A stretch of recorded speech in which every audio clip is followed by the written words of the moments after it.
Hello दोस्तों, स्वागत है आपका अपने साइंस नॉलेज एजुकेशन चैनल पे।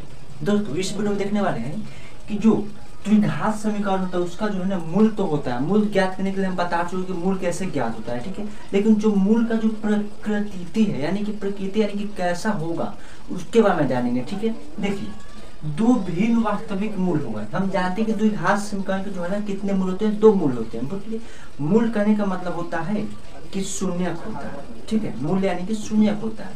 देखिएगा, तो देखिए दो भिन्न वास्तविक मूल होगा यानी कि दो को वास्तविक मूल होगा। किसका? द्विघात बहुपद का। कब होगा? यदि बी स्क्वायर माइनस 4ac जो है ना वो 0 से बड़ा है। यानी कि द्विघात जो है ना समीकरण का मूल कैसे ज्ञात करते हैं? Minus b plus minus root under b square minus 4ac अब बटा में 2a, यही से निकालते हैं ना। ये द्विघात समीकरण का मूल ज्ञात करने का तरीका है, ठीक है, जो पिछले वीडियो में बता चुके हैं।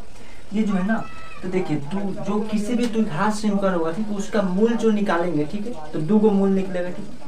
अधिकतम जो है ना सबसे ज्यादा कितना? दो मूल निकल सकता है, ठीक है। तो जो है ना दो को मूल कब निकलेगा, ठीक है, और वो भी क्या होगा? भिन्न यानी कि अलग अलग निकलेगा, ठीक है। यानी कि एक 5 हुआ तो दूसरा मान लीजिए कुछ भी हो सकता है, 8 हो सकता है। एक होगा 9 तो दूसरा कभी 9 नहीं, यानी कि कभी मान लीजिए 15 हो सकता है, ठीक है। ये हो सकता है, यानी कि दो को अलग अलग मूल होगा, ठीक है। वो भी क्या होगा? वास्तविक होगा। कब हुआ?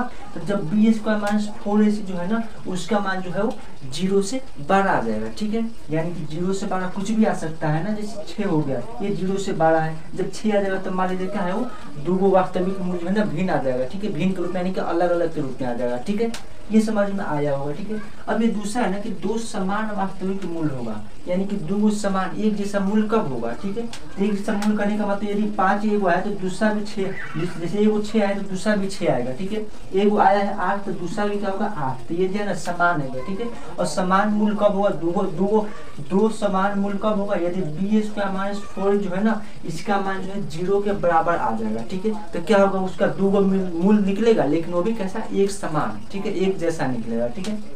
ये आपको समझ में आया होगा कि जो है ना दो को मूल एक समान कैसे होगा, ठीक है। ये तो समझ में आ गया होगा, ठीक है। अब तीसरा यहाँ पे कहा गया कोई भी वास्तविक मूल नहीं होगा।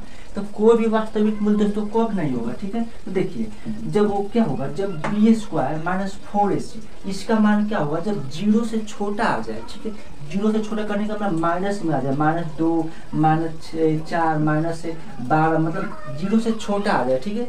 तो जो है ना वो द्विघात समीकरण का मूल क्या होगा? उसका मूल कुछ भी नहीं होगा, ठीक है। कोई भी वास्तविक मूल नहीं होगा, ठीक है। ये जो है ना कि द्विघात समीकरण की जो है मूल की प्रकृति है, ठीक है। तो ये क्या है? ये सब द्विघात समीकरण का मूल का प्रकृति है, ठीक है। तो ये आपको समझ में आया होगा, ठीक है, कि क्या होता है द्विघात समीकरण की प्रकृति, ठीक है, उसका मूल की प्रकृति क्या होता है, ठीक है। तो आशा है कि आपको समझ में आया होगा, ठीक है। यदि समझ में आया तो आप वीडियो को लाइक कीजिएगा, ठीक है।